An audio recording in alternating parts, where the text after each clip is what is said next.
This is January the 20th, 2020. We're here at the University of Texas with Raul Herrera, a Vietnam Navy veteran, for the purpose of doing an oral history with him for the Voces Oral History Project. Good afternoon, Mr. Herrera. I'm Arnold Garcia. Good afternoon, Raul. Happy to be here. And we're happy to have you. Let's go through some very elemental information for the purposes of the tape. Could you tell us what day and where you were born? Yes, I was born in San Antonio, Texas, on November the 11th, 1946. Veterans Day. Yes, sir. Santa Rosa Hospital, as a matter of fact. And what do you do now? I'm retired. After the military service, I went into the civil engineering field and eventually ended up here in Houston working for Dannenbaum Engineering Corporation, and that's where I retired from. What year was that retirement? I worked for them for about 20 plus years. I don't remember the exact year when it was that I retired, but several years ago, a number of years ago. Your experiences over the years, both growing up and in the military, how do they all come together in your head these days? Well, it's a mixed bag of emotions. Of course, with lots of time on my hand, and every chance I get to go fishing, I love to go fishing because I love to be near the water. Perhaps that's what drove me to join the Navy when I did. But no day goes by without having to pass through my memories of Vietnam and so on, my time in the military. How would you describe your lifestyle? Is it upper middle class? Where would you put yourself in the spectrum? I would say middle class, middle to upper middle class, perhaps. That'd be safe to say. Do you have you say you enjoy fishing? Yes. Tell us about your children and your grandchildren, if you have any. Oh yes, I've got plenty. So much so that when my children were young, I used to kid them that, because I used to call them by different names. I said, "Where's your name tag? Where's your name tag?" But yes, I have 5 children, 5 adult children, and it's shocking at this day and age for me to reflect on the fact that not too much longer they'll be turning 50 in their late 40s. I've got twins. The younger is a set of twins, and they'll be 40 this year. And my oldest will be 40 in the year to come. So it's an eye-opener for me at my age. I'm 73, I believe. And so it's startling for me to know that I'm getting on and have a story to tell so my children can benefit, grandchildren can benefit from Grandpa's story. When you're thinking back, perhaps at the end of the day, just before you drop off to sleep, and you think about your childhood, what images kind of pop in your head? What experiences stand out in your? One story that pops into my mind is that first of all, my mother married my father 1 year after. I'm sorry, let me take that back. My parents were married on November the 11th, 1945. 1 year later, I was born. And I had 2 half-sisters. Their mother passed away after the second daughter was born. In 1942, I believe, is when she passed. And so I had automatically two sisters. I never realized, I never considered, no one ever told me that they were my half-sisters. They were always my hermanitas. And when we were young, and of course preschool, during the summer, my parents used to take us to what was then a daycare center. It was run by the Madres Adoratrices in San Antonio. We used to call it La Escuelita. And used to have a lot of fun there. They had a lot of arts and crafts, but the nuns, they were strict, very, very strict. And they always walked around with a little thin branch in their hand in case we got out of line.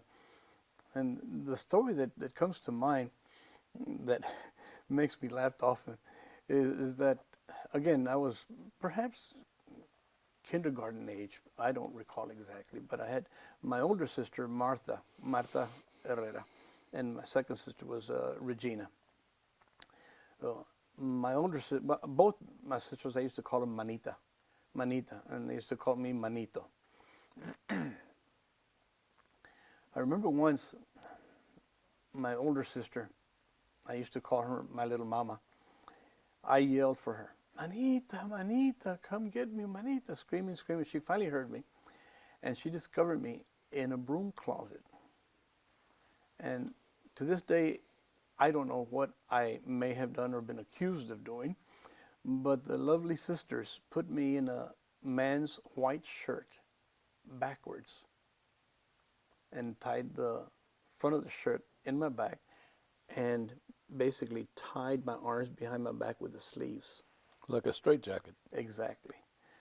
And my older sister took me out of there right away, and I stayed there with her the rest of the day. And on the way home, she says, don't dare tell Dad anything. Don't tell Dad anything, because he'll liable to come over here and really make a scene with these nuns. But still, again, I look back at it as a comical situation, perhaps a little traumatic for me. I mean, I got over it. And another occasion is when I had gone to Monterrey, Mexico, where some of my mother's relatives were from. Mom is a Tejana. She was born in Berkeley, Texas in 1914. Dad was born in León, Guanajuato in 1913. Mom in 1914. And we went by train to Monterrey for her brother's wedding. And I remember clearly we went to the train station. I don't know if you know, in San Antonio, there's a Missouri Pacific location there, the train station, where there's an Indian with a bow and arrow up on top of the dome. You may know that. And I was all excited about the trip, but the tickets that my mom got were in the cheapest section of the passengers. And we were amongst goats and chickens and all sorts of little animals that, I guess I was little, I got scared. Long story short, at the wedding, before the wedding, that morning, the kids, my relatives didn't know who they were, but we were children, and children play no matter what it is. So we had a game that we would go up. The family had an interesting residence where once you went through the front door, there were rooms on either side, and it opened up into a patio. And there were concrete steps leading to a second-story little bungalow. And we decided to see who would be the champion of jumping off the stairs. Well, I guess I won after I flew off and wound up on the floor, cracking my head. Right in here, I've got the scar for when, and so that kind of ruined things for my uncle and his wedding. But they carried on, and I imagine I do recall, regardless of the age I was, 6 or so. I remember being at the church and laying on my back on my mother's lap, and her holding it was still bleeding. They didn't take me to the doctor or anything, but that's another story I can recall. So a lot of fun activities, a lot of different things. As a result from that, I wound up having dizzy spells off and on as I went to elementary school, and my sisters and I both attended Sacred Heart Elementary on Commerce Street. And at times I'd wind up getting dizzy spells. And I remember once, again, first, second grade, I remember my sister, Marta, carrying me about 5 blocks all the way to the house. So that's, I guess, eventually why I started calling her my little mama. And my sister Regina, I used to have, again, I'm sharing you stories that just bring happiness to me in those recollections of those times. My sister Regina, in those days, I suppose Mom just didn't know the difference between medium rare, medium, or well done meats, las chuletitas that we get at the neighborhood grocery store. And Mom's way of cooking left the meat dry, and I had a difficult time eating the meat. But thanks to me, my sister Regina, she loved the meat. so I'd somehow sneak off the meat to her. And so I recall my sisters a lot. My sister Martha has already passed, and so I have only my sister Regina. Her and I are still alive. Could you briefly describe what life in San Antonio was like in those days? You lived in, you mentioned Commerce Street. There's one of the principal barrios in the San Antonio today, and I guess I suppose it was the same back then. And what was it like for a Mexican American growing up in what many people call the Mexican American capital of Texas? Well, it was, to me, I knew nothing else. That's where I lived, the barrio. Funny that you should mention that, because really, I never, growing up, even in high school, I don't, perhaps maybe at the beginning, but later on there was a difference. All around us, and because you were in the barrio, you knew nothing else. I didn't realize that we were in a poverty pocket. I didn't have anything to judge it by. We all had the same thing, or we all lacked the same thing. Had wooden floors. I could see, as a matter of fact, we lived on, I still remember the address, 1715 Morales Street. And it was at the end of an alley that dead-ended up against the Alazan Creek. And for those in San Antonio that may be viewing this, it's upstream from where the Alazan Creek crosses Martin Street.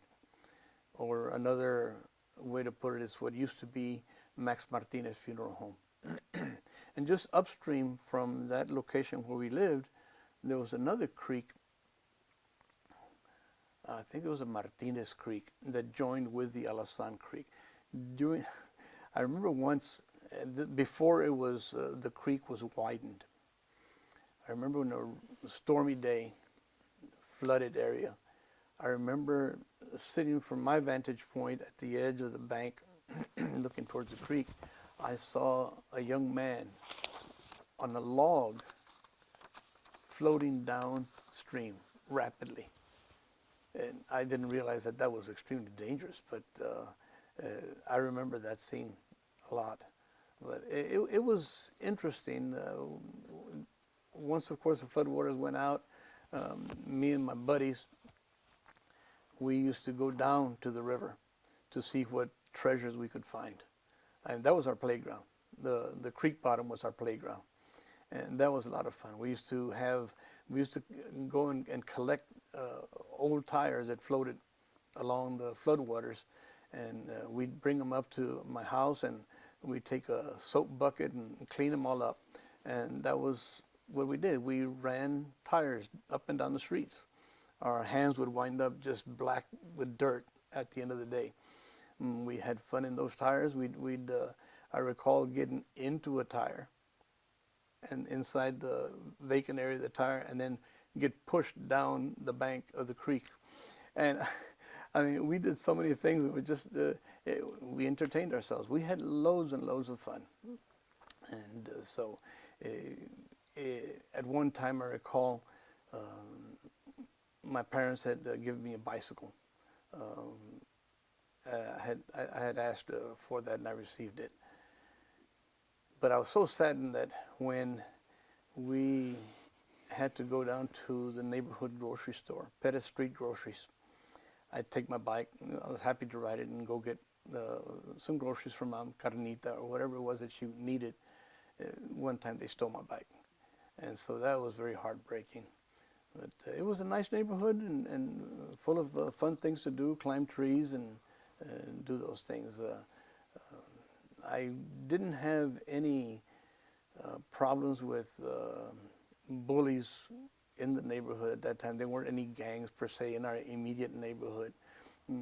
We did have one so-called leader, if you will. There was Johnny and I forget, Junior. I don't remember his first name, but we'll just call him Junior. And he was kind of like the leader of the group.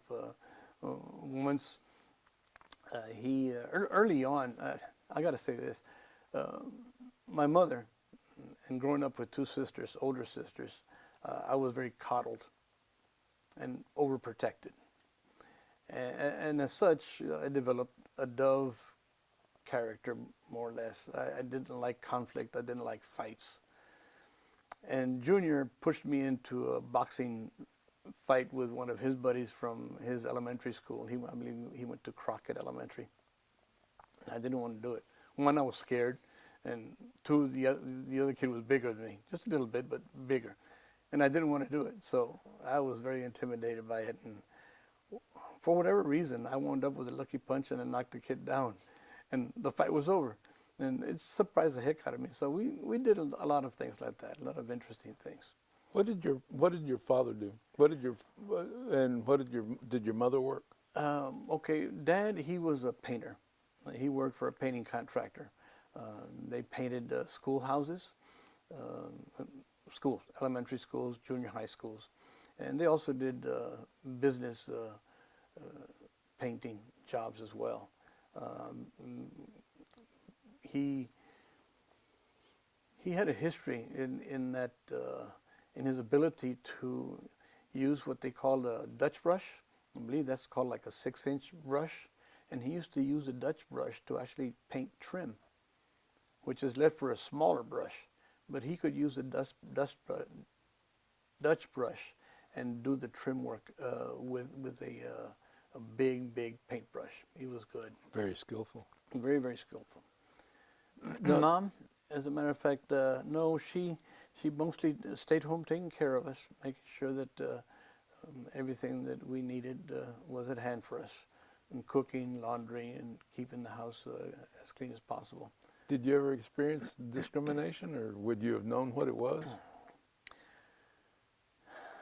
I've got to say, through my elementary years, no. It was only after I went to Holy Cross High School. I graduated from Sacred Heart in 1961 and went to Holy Cross after that. My father wanted me to attend Fox Tech High School downtown because they had a good drafting curriculum there. And my father believed that I needed to have a trade. And I used to watch my father. Interesting story. There was a drugstore downtown across the street from where El Mercado is in San Antonio. And there used to be a mural of a lion, a lion den. And I remember him showing me a sketch of that lion. I guess one day he went and sat across the street and sketched it out. And he also brought home all these cans of paint that he used during the course of the day. And he sketched out this Indian head on some plywood and cut that Indian head out and painted it. And so he did another one. And he says, now you do it. And so I guess my artistic background comes from my father. And so I'm real happy for that. He pushed me in that direction. But Mom wanted me to continue a Catholic education. My sisters had already been enrolled and gone to the St. Teresa Academy on South Presa Street. And they both graduated from St. Teresa's Academy. And so I went to Holy Cross High School and graduated in 1965. And you mentioned that it was there that you ran into some discrimination. Yes, I remember once, I love football. And I was, matter of fact, the first official freshman high school quarterback for Holy Cross. There was already a graduating class ahead of me, but when the freshman team was officially established, I was the first quarterback. And I loved the contact. As much of a weakling as I was, because I was under 100 pounds, and probably even wearing the helmet and pads, I was very, very thin. And we went, once I was in JV and part of the varsity team on trips that we took. I'll never forget. At Holy Cross, we had a bus, a blue bus. It was donated to us by Lackland Air Force Base. At least that's what I understood. And we used to call it the Blue Goose. And so we went to a game against Alamo Heights High School. And if those of the people viewing this remember that TV show that in California, that zip code show, I don't remember the exact title of that sitcom, but the zip code in San Antonio was 09, I believe, if not mistaken, for Alamo Heights as a rich neighborhood. And the majority were white, Anglo-Saxon. And that was my first association with what you would consider racism.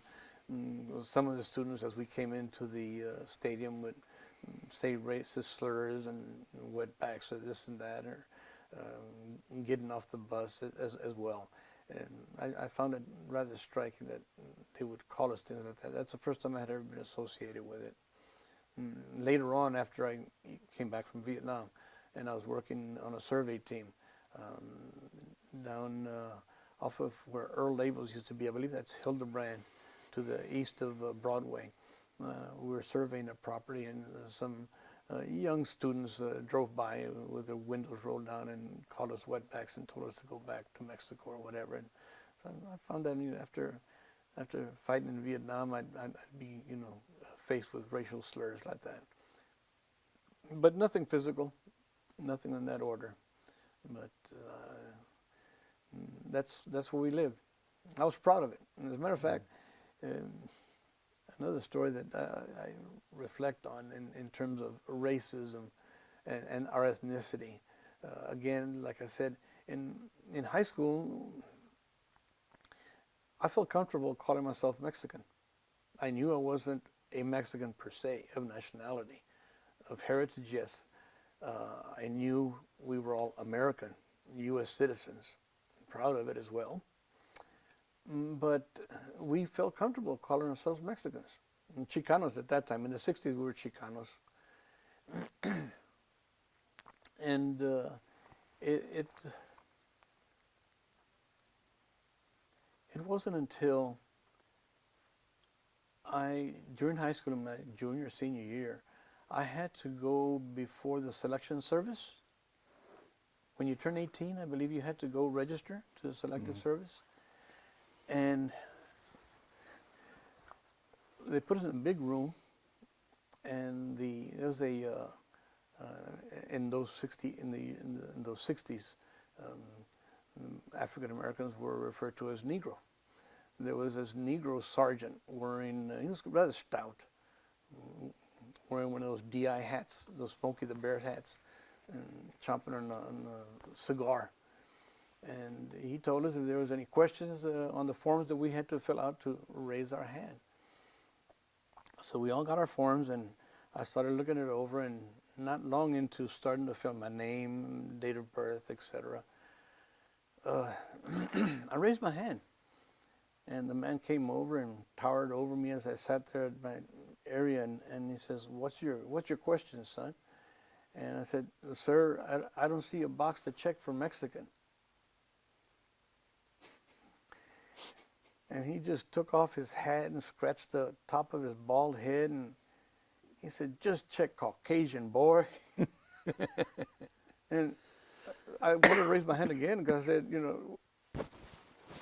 I wanted to raise my hand again because I said, what the hell's Caucasian? No one had ever told me that I was a Caucasian. I didn't even know what the heck that was. But as a matter of fact, in the form I was filling out, there was Negro, there was Caucasian, there was red and yellow, from what I recall. And so I guess I was Caucasian from then on. I'd have to find out what that was, but I didn't realize that Mexican Americans were classified in the Caucasian race. I'd never been told. So now you're approaching military age, and so there's that branch at 18 where you could either go to the university or college or the military or just go to work.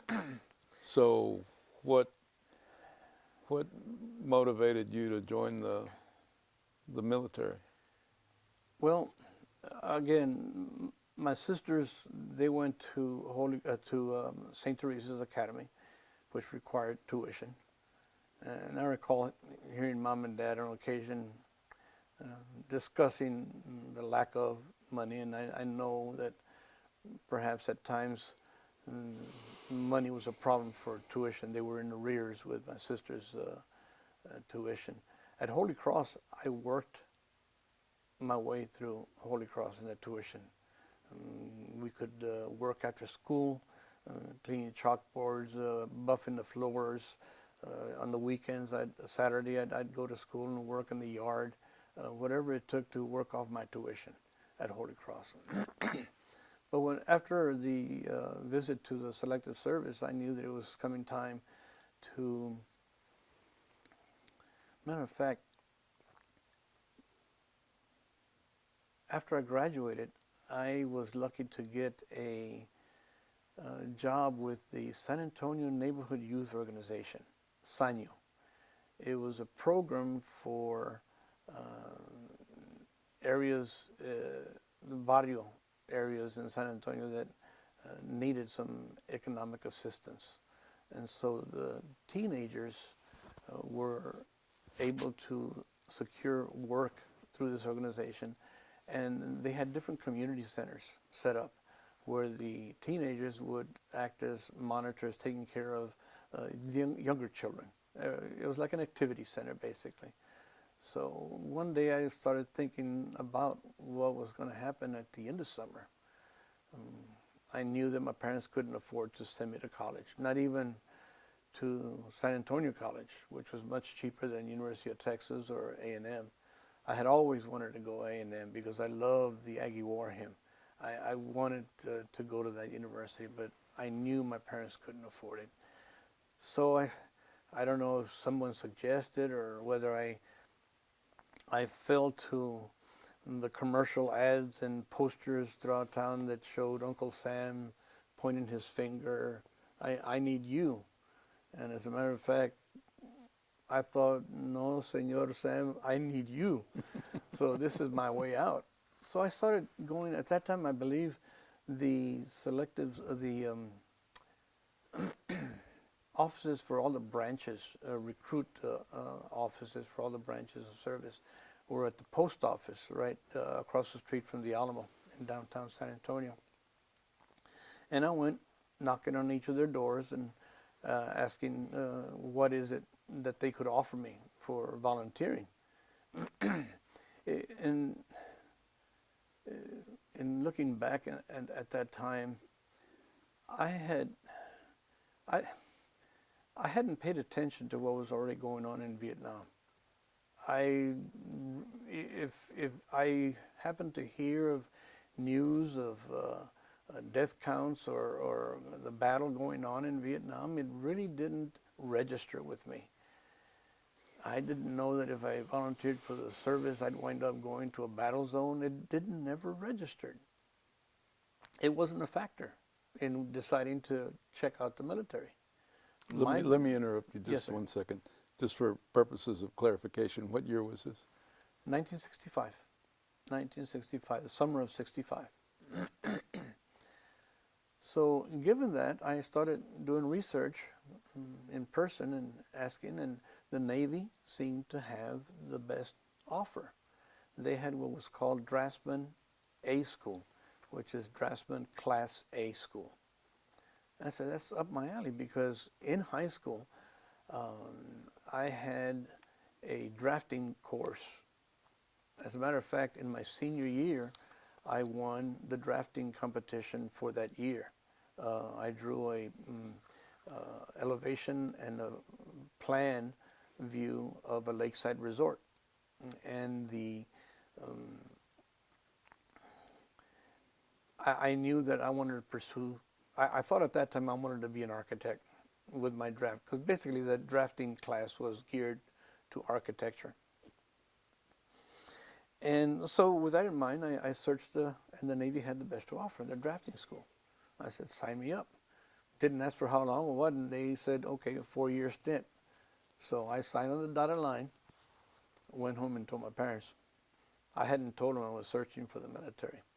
So, of course, Mom started crying. She didn't want me to go into the service. Perhaps they knew, I guess, maybe paid attention to Walter Cronkite news in the evening and knew that there was a war going on, and they were afraid I'd be going there. We never discussed it, but it was done. The deal was done. And I happened to go to boot camp el 16 de septiembre. Where was the boot camp? In San Diego. But I went on el 16 de septiembre, 16th September. That was El Grito.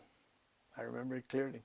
And another thing that I remember of that specific date is that Sidney Lanier High School, Vokes, beat Fox Tech. I think it was by a 2-0 margin. I think it was they tackled the Buffaloes in the end zone, I believe. So I kept track with that. As a matter of fact, en route, we stopped in Albuquerque, New Mexico, whatever it was, on the way to San Diego, and I called home and they told me the news. So you went on the bus? No, airplane. It was a prop. It was a Pan Am prop plane. That was the first airplane ride I had ever been on. And what I recall of that, boarding the plane, I guess it was a prop plane where the back end is low to the ground and the front end is up high. And so you're like running downhill down the aisle. I found that kind of odd. And that's what I remember about that trip. But yes, I went to boot camp in San Diego in September 16, 1965, and graduated from there. One interesting thing relative to drafting, because after all, the recruiter had promised me drafting A school. That's why I signed for 4 years. In boot camp, and there were two camps. One, the raw recruits that were on one side of the canal, and then the upperclassmen on the other side. When you're an upperclassman, you get to wear the white, typical Navy hat. And they call it the jack-in-the-box hat, if you will. And so during my underclassmen days, we had to go to classification.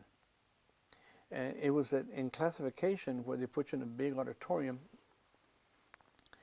and the man in charge, it was a chief, they call him a chief, enlisted man, but it's an upper level of enlisted man, E8s, E9s, which is a pay rate equivalent. Enlisted. The E stands for enlisted. Enlisted, yes, sir. And the higher you go, the more stripes you have. And the chief up there in charge, we all got handed a sheet of paper that had all these different schools that were available to recruits upon finishing their training. And one of the schools that was crossed out was Draftsman A School. And so immediately I raised my hand. And the chief says, "What's your question, son?" And I said, I reflected, oh, here comes another one. Another one of those horrible questions. "What's your question, son?" And I said, I enlisted, I volunteered because my recruiter promised me drafting A school. And everybody started laughing. Everyone started laughing. I didn't think it was funny. I was serious. I enlisted. I signed my name because I was promised drafting school. So I was really bothered by that. It really affected me. And coming out of the auditorium, some of the upperclassmen were having a bleacher type outside course. They were learning something. And if I might go back a little bit, I don't know if you recall in the Air Force, the recruits, do you know what the recruits are called in the Air Force? At least at that time in the 60s. They were called rainbows because when they get off the bus to recruit in Lackland Air Force Base, their attire made them look like a rainbow. It's a rainbow of colors. In the Navy, the recruits were called mothballs. Mothballs because the uniforms that they received once they got their hair cut and got out of their civilian clothes, they reeked of mothballs because that's what they were stored in, mothballs. So they call us mothballs. So walking out of the auditorium, the majority of them disappointed because they didn't get the school that they wanted. The upperclassmen would go into a jingle.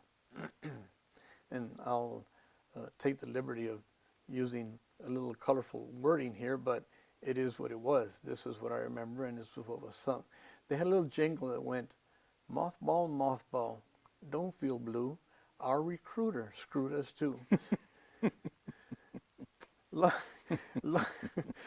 that really drove it home. I said, "Oh, that's all I needed." Well, you know, one of my traits is also being stubborn. I don't know if it's a cultural thing or what, but I'm very stubborn. And so I went and talked to my DI, and I told him the story. He also kind of chuckled about the idea that, you know, my recruiter had promised me the school, and I didn't get it. And I told him what had happened in high school, that I had won an architectural drafting contest. And he allowed me permission to call my parents. I did. And my parents went to Holy Cross High School, talked to the principal. At that time, I don't know, they talked to Brother Harold or Brother Stanley. And they were able to secure a letter of recommendation from the teacher who taught me the course, and the principal, and the architect who judged the competition. Plus, they also sent me the actual drawing. They sent a special delivery. My parents felt it was that important to send a special delivery. I received it, and when the DI saw it, says, "You need to go to classification again with this." And they gave me special permission, walking permission, to go across the base to classification. And when I presented that information to them, all of a sudden, drafting Class A school was open, surprisingly. But they offered me door number 2. Either door number 1, drafting Class A school, or door number 2, 2 years on-the-job training in San Diego, California. Well, looking back, never pass up an education. Never pass up an education. I picked door number 2. 2 years in sunny California. Couldn't beat that. I had relatives in Los Angeles and Downey, California as well. So I said, I got it made. And that leaves me only 2 years. What could be greater? The beaches, everything was there. As it turned out,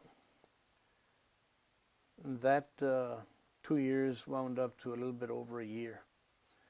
Because toward the end of 1966, I received unexpected orders to PCF crew training across the bay from San Diego in Coronado, California, at the Naval Amphibious Base. That's where the SEALs train. And I didn't know what the heck PCS were. And matter of fact, one of the older enlisted men there, another chief in charge of the division, because I got assigned duty at the San Diego Public Works Department. That's where I was going to have my duty for 2 years. They needed some drafting help. And I worked there for a while until I got the orders. And the chief didn't know what PCF was. And later on in the day, he came back, he looks at me and says, "Son, you're going to Vietnam." And it's just like my body froze. You know, by that time, I had heard about Vietnam and the war and this and that, but I didn't even know where Vietnam was. And so that was a shocker. And I knew that Vietnam stood for war, and I wasn't ready for it. I didn't sign up for war, and fear set in. More than that, I was concerned about my parents. I thought about the pain they'd have to go through knowing that I was going to be sent to war, because the chief told me a PCF stood for Patrol Craft Fast, a combat boat. It wasn't a harbor patrol boat or anything like that. It was a combat boat. Machine guns, mortars, the works. An armored tank afloat, basically, if you will. And so I just, saw the future, and I saw the pain my parents would have to go through, and I didn't want that. So I made a promise to myself never to tell my parents where I was going. Eventually, I did tell them that I was going to go to Vietnam, but not too worried that I was going to be on patrol boats in the harbor. I was going to be on patrol boats. So I kind of like wasn't lying to them in a sense, but I kind of like did lie to them and tell them that it was going to be in the harbor. Let me interrupt you just one second. Take a step back and tell people who aren't familiar with the Navy what the hierarchy of with the naval craft. What's at the top? What's the top? If you're going to be on a boat in the Navy, where do you want to be? Well, the bigger the ship, the better, I suspect, and perhaps aircraft carriers. They're kind of famous for having the best food and the best duty. Well, I'll have to say that by and large, all Navy ships have good food. Good food. I'll share some stories with you later on in the interview as to why I can say that. But yeah, I would say the safest place to be is aboard ship offshore, right? Which is what the patrol craft Fast was technically offshore. Sure, sure it was, but very, very close to shore. The further out, the better for you. And I figured, well, okay. And even then, after I realized what these swift boats were assigned to do, I figured we were going to be offshore, and the enemy and the fighting was going to be taking place inshore. In other words, the enemy wasn't going to be out there like the days of PT 101, PT 109, John F. Kennedy and his crew as a torpedo boat. They were out to sea, but also the enemy was out at sea as well. And I figured, well, in Vietnam, only the Viet Cong, I've heard, were on just, it's a military, it's a ground war, basically, I thought. And so I felt a little secure in that fact. But still, you know, I once I got to Coronado and saw the swift boats. The swift boats, actually we call them swifts. It's easier, short instead of saying swift boat all the time. They had twin 50 caliber machine guns on top. As a matter of fact, I believe we've got the boat there. Would it be okay to bring it? And I don't know, you could share with me, tell you a little bit about what the swift boat is. And I don't know if... Now we've got, you brought a model. Repeat one more time. We've got a model now of a swift boat. A PCF is the terminology, the correct terminology. You call them swifts. So tell us about how a swift boat is configured. Well, this particular swift boat model, my wife gave it to me for my 60th birthday. I may be wrong, could have been my 65th birthday, but it was quite an event and quite a surprise. This is a replica of the swift boat that I served on, PCF 79. As you mentioned, PCF stands for Patrol Craft Fast, and we commonly call them swifts.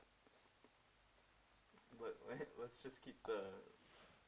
Yeah. Okay. And of course you see here on the bow, 79. That was my boat number.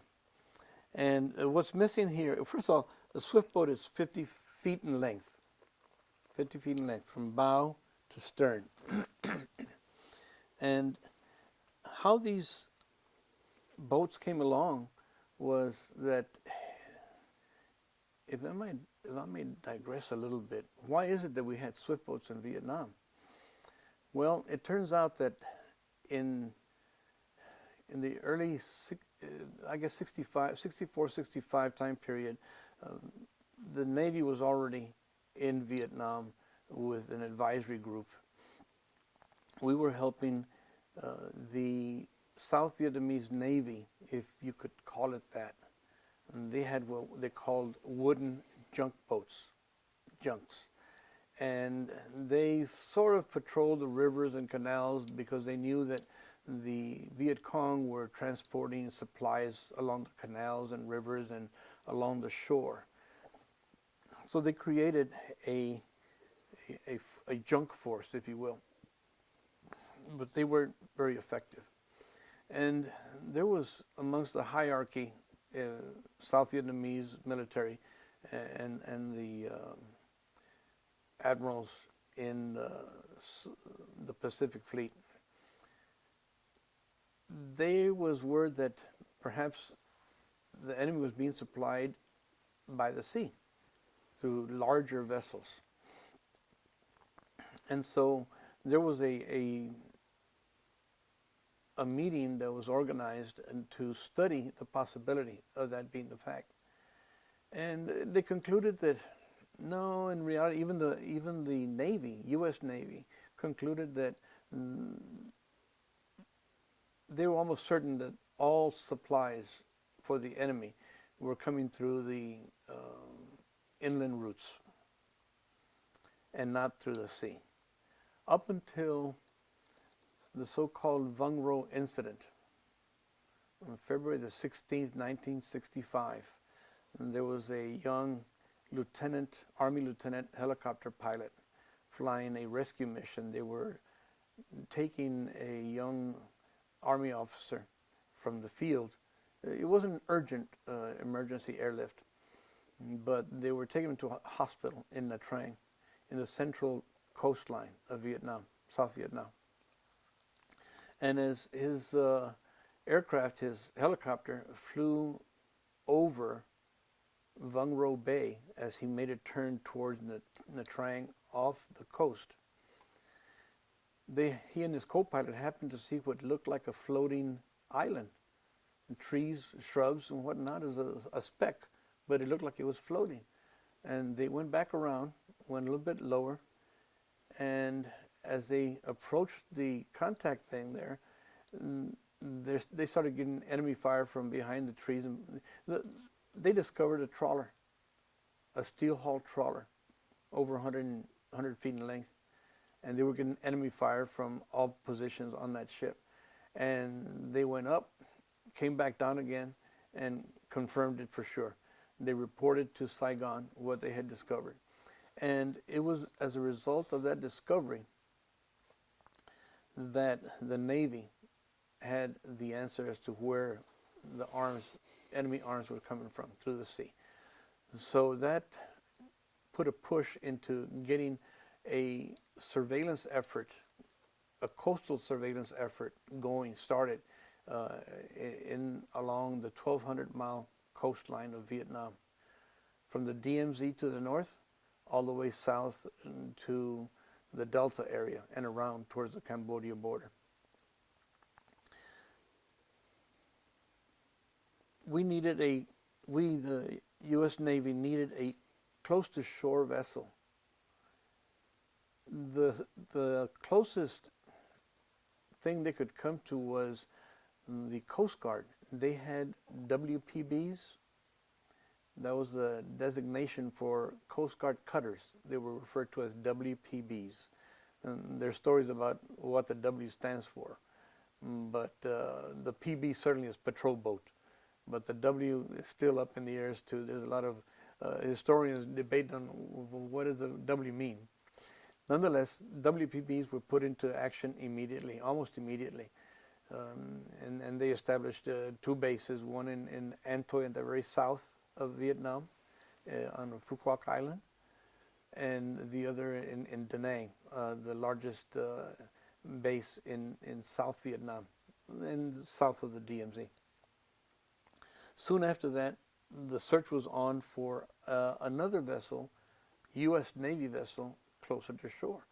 And there was none available, that type of a vessel. Until someone discovered that there were some vessels in the Gulf of Mexico already in operation, and they were used to haul equipment and supplies and men to oil derricks off Louisiana coast.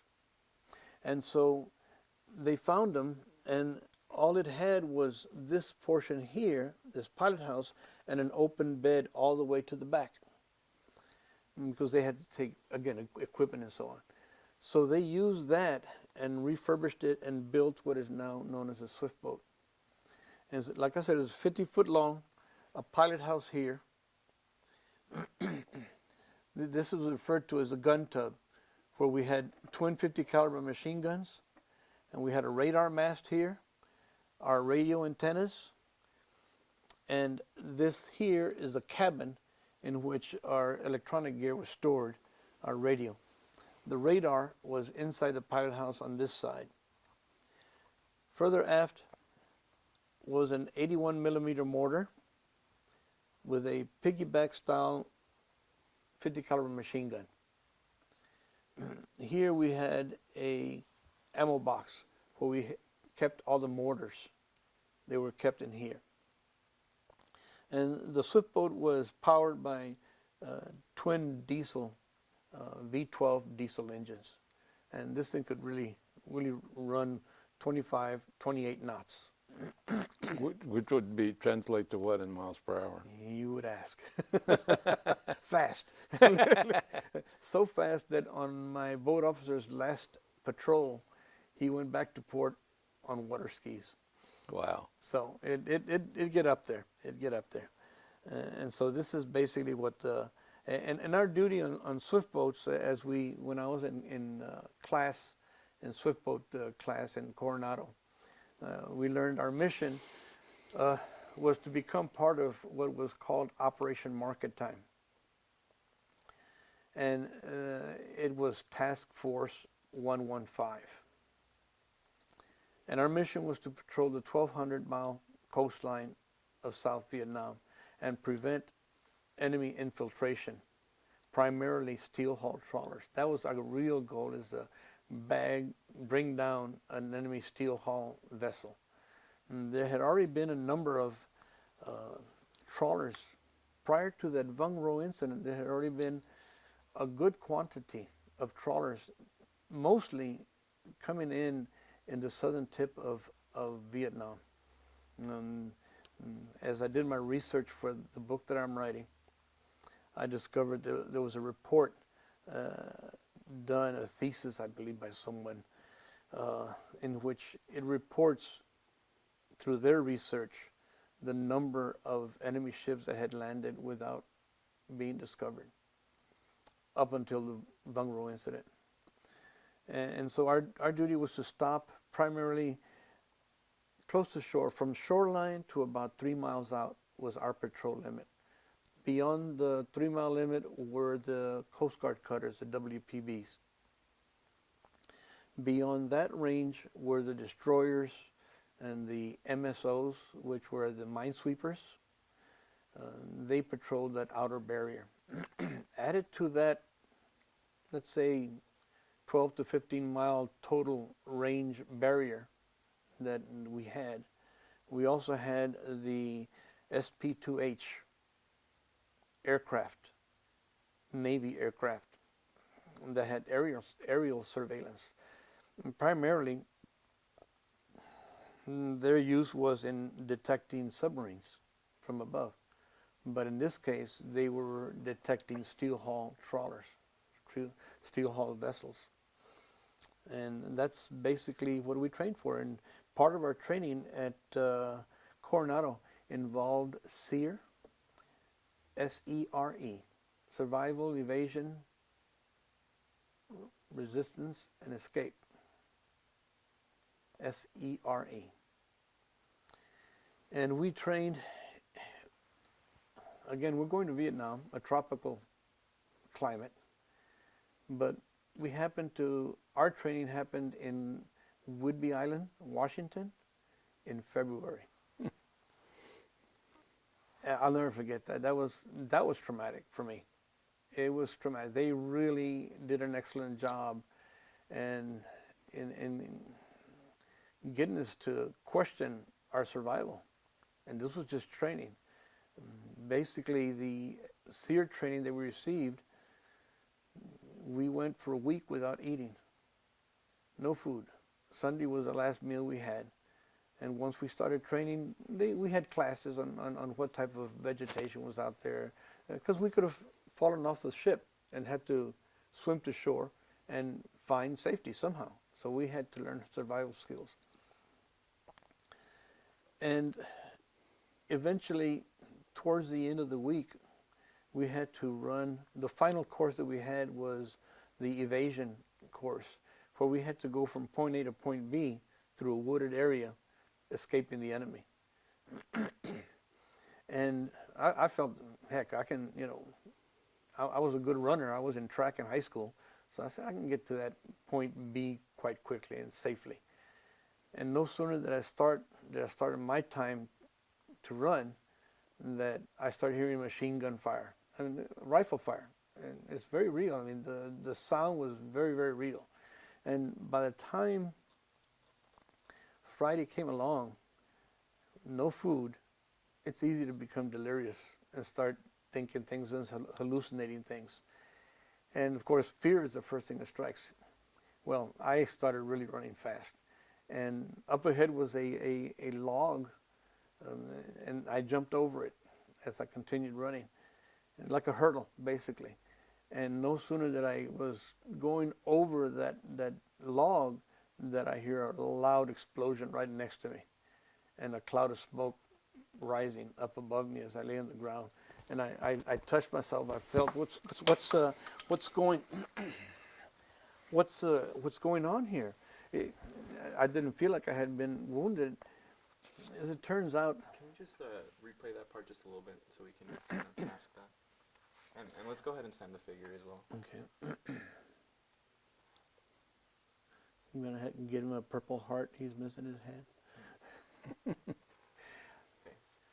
Okay. As I jumped over the log, I heard a massive explosion right next to me. And I thought I was dead, basically. But as I landed on the ground, I felt all around and I didn't feel that I had been wounded. As it turns out, it was a concussion grenade placed inside of a 50-barrel drum, camouflaged at the edge of the tree stump. And I got captured immediately. They threw a sandbag over my head. Two enemy soldiers. I say enemy because they had like a German accent, like they were German soldiers, enemy basically. And so they proceeded to kick me down a ravine. I rolled. I didn't know where I was going. They just pushed me down, and I stumbled all the way down, and they picked me up, and they eventually took me to the road. We ended up in the prisoner of war camp. The first thing they did, after all of us were captured, they took us in line, hand over shoulder, all the way down to the POW camp. The first thing they did was strip us down to our shorts.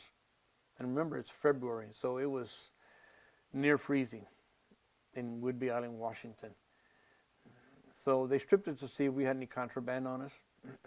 They did leave the Navy issues you a beanie, a watch cap, and I had that on my head and my white shorts. As in the Navy, we call them skivvies, white boxer shorts. No shoes, and that's it. And then they take us outside to the courtyard and put us in line, and we're facing what looked to be like horse stalls. Mm-hmm. It looked like this area had been some type of a farm or something, and there were these horse stalls. And one by one, they take us to those horse stalls. And at each horse stall, there were puddles of murky, mucky water, frozen to some degree. And between two guards that took me down there, they just tossed me into it on my back. And that was horrible. It was just horrible. Before that Friday, though, we were in camp and we were circled by a lot of vehicles, loud diesel engines and machine gun fire. And the sergeant major This was an individual. He was the leader of the group of the enemy, so to speak, in the training course. But he was behemoth. He looked like, there was a movie, One Flew Over the Cuckoo's Nest. If you recall, there was an Indian character in that movie. That was this type of individual. He was a behemoth. And so no one wanted to face the sergeant major. Well, as I'm laying in that puddle shivering, I hear the sergeant major coming towards my stall. And soon enough, as soon as he came up over me, he just pressed his muddy boot on my chest and slid it up my throat and started asking me all sorts of questions. He saw my chain. My parents gave me this St. Anthony medal before, as I was leaving for Vietnam. And he saw my medal. And started saying all nasty things about my religion and saying nasty things about my mother and my sisters and just basically messing with your head. And he wanted to know how many swift boats we had in our camp, where our camp was, how many patrol areas we had, all sorts of different things that, and of course, as being trained in the Navy and then again in the survival school, name, rank, service number, and date of birth. That's the only thing, according to the Geneva Conventions, you're required to say, nothing else. And you're not supposed to be mistreated or anything. And that's all you're supposed to respond. So I did that. And he persisted, kicking me and doing all sorts of things to aggravate me. And again, asking questions one more time. Stood me up, grabbed my chain and stood me up and asked me again all these informations about my military involvement. Name, rank, sir, and boom, he punched me in the face. And down I went. And he asked me once more and says, "Tell me or you die." And I was really believing it. By that time, I was fearful for my life. And so again, perhaps my stubbornness again kicked in, or my duty to the Navy and the military, name, rank, and kill him, he said. Kill him. And his goonies grabbed me by the ankles, turned me upside down, and threw me head first into a layer of ice of a 50-gallon drum. I crashed through that with my head, and I mean, it was just freezing water. I thought I was going to drown. And they pulled me out eventually, and that was the end of that routine. But that was a horrible, horrible experience. And eventually, aside from other things that took place in prisoner of war camp, one in particular incident that I do want to share with you. Again, my stubbornness seemed to be a problem for me that could get me in trouble. I was being interrogated, and they threw me into a little shack where this one interrogator was there, and we were ordered to sit on a T-shaped 2x4. So this portion here was standing on the ground, and you sort of teetered as you sat on this portion of the T. And he'd ask me questions again, of course, a name, rank, service number, and a blow to my chest knocked me up against the wall and down on the floor. And so my Chicano started bubbling up in me. I was about having enough. I didn't know where the strength came from, but it was starting to really upset me, for lack of better words. And so again, asked me more questions similar along the way. Name, rank, service number, another blow, and down again. And just as angrily, I picked up that stool, slammed it on the ground, faced him, and I got closer to this, and I just looked at him right in the face. I said, "Go ahead, ask me another question." I felt that inside, that my anger was really, really just about to break. And this time he hit me in the face and knocked me down. As I'm on the ground, I was surprised to hear his normal English accent. And he called a pause to the training. And he stood by me and looked down and says, "If you're ever captured by the enemy, never, never do that. Because all they want to do is knock the fight out of you. If they want you to get up, let them pull you up. Don't do anything to aggravate them to the point that you're going to bring injury upon yourself. I said, oh, never thought of that. And so that was a good lesson to learn, you know, have my stubbornness and anger in check, because it could cost me my life. So I learned a lot in survival training, quite a bit. Now, let's go to Vietnam. So you reported where and when? Well, if I may, imposing your time, I do want to share that something I didn't mention about the swift boat. I told you about the swift boat, but I didn't tell you about the crew. A swift boat crew was made up of a junior grade naval officer. Our boat officer, we call them ONCs, O-I-N-C, which stands for officer in charge. And skipper, basically. You've heard of that term, skipper. Ed Bergen was his name. And then we had 5 enlisted men. A boatswain's mate, which the acronym is BM, boatswain's mate. He was a second class boatswain mate. Coming out of boot camp, you have a E3. That would be the equivalent of a private first class in the Army. E4, E5, E6, and up down the line. I mentioned chief a while back. The typical Navy uniform, you've got third class petty officer, second class petty officer, and the higher ranking is a first class petty officer. After the first class petty officer, then you go into the chief rating. Okay, so I wasn't a petty officer. I was just an enlisted man. The 3 stripes, the 3 small stripes on the side. I was designated as the radioman, the radio/radar man. That was my duty. I was what the skipper eventually designated me as the ops boss. My duty was to maintain the radios, radio communication, interpret coded messages and give them to the skipper, and I also took care of maintaining the radar. I had to make sure it had the proper levels of fluids in the housing unit and so on.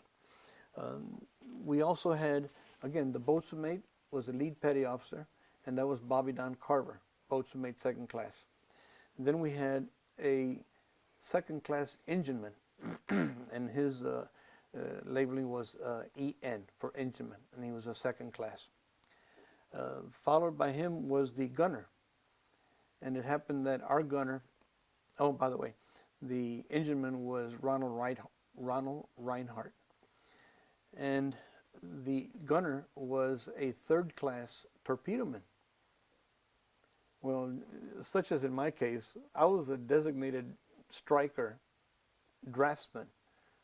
But what was I doing on a swift boat? There were no drafting tables. But there was a combat chart table inside the pilot house, and that was one of my other duties, to maintain the charts, the combat charts for the patrol areas we were going to be operating in. And so Robert Middleton, he was the gunner in charge of all the machine guns and all the other small arms that we had. We had a sawed-off shotgun. We had a M79 grenade launcher, small arms, 45s. And an array of AR-15s and such. And so he had to maintain all that weaponry. I helped him, as well as our deckhand, Timothy McNamara. He was our deckhand. We picked him up after we arrived in Vietnam, and I later found out that he was on his second tour in Vietnam. He volunteered for swift boats for a second year. When we met, an interesting story, and going back again to racism issue.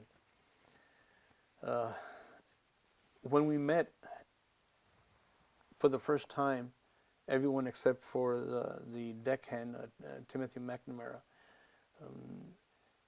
our names were called out, and the chief in charge of the meeting designated us to certain boat officers.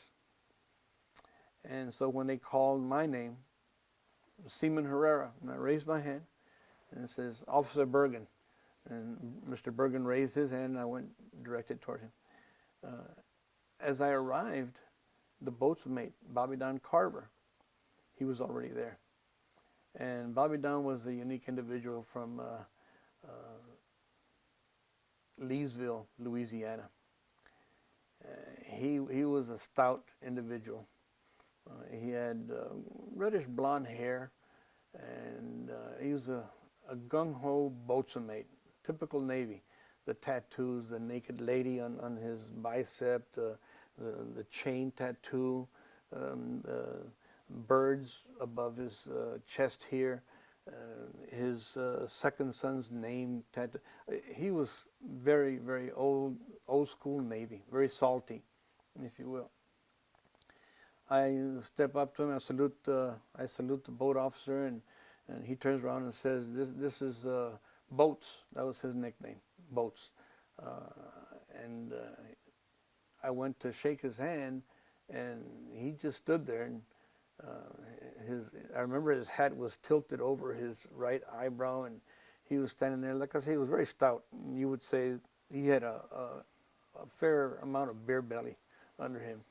And he just looked at me up and down, just like that. And with a gruffy voice, he just looked at me and says, "What's going on, Bean?" I said, "Bean?" And he saw my reaction, and immediately said, "Well, you know, you all are called Beans in the Navy. You get used to it." I said, I never knew that. And I did feel offended by that. But I knew I couldn't do anything about it because he'd have me for lunch if push come to shove. Again, my stubbornness and my ire, my Chicano ire was really getting to me. Says, "No, don't worry about it." Says, "You don't have to worry. It's nothing." As a matter of fact, in the Navy, the Negroes, the African Americans, primarily their duty was they were cooks, and they called them cookies. Hey, cookie, that was the same thing. As a matter of fact, a lot of the Filipinos were cooks, and that was what they were, and that's what they were called. And all Hispanics in the Navy, they were referred to as beans. I've got a close friend of mine from my elementary school years, a couple of grades above me. They called him Bean as well. He shared that information with me. So yeah, it's common.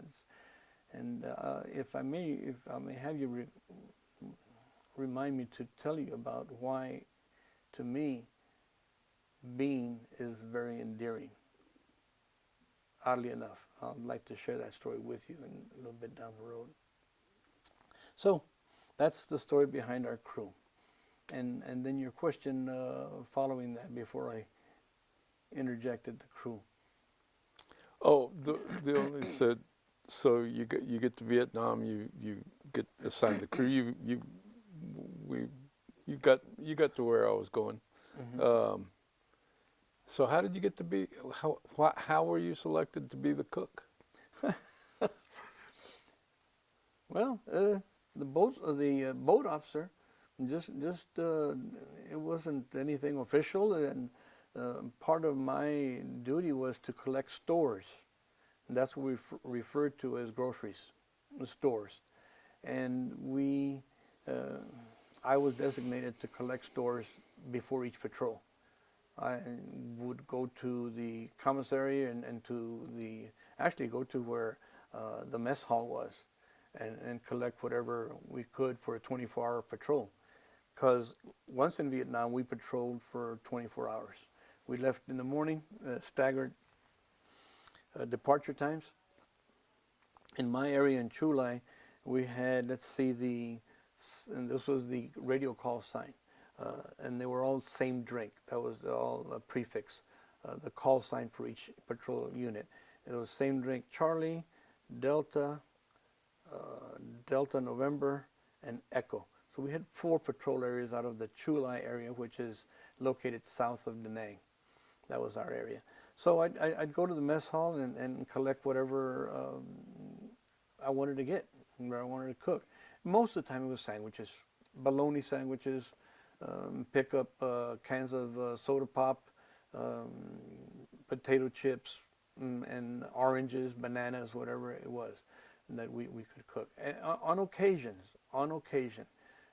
we would pick up a steak or something, and we'd have a little mini grill that they manufactured.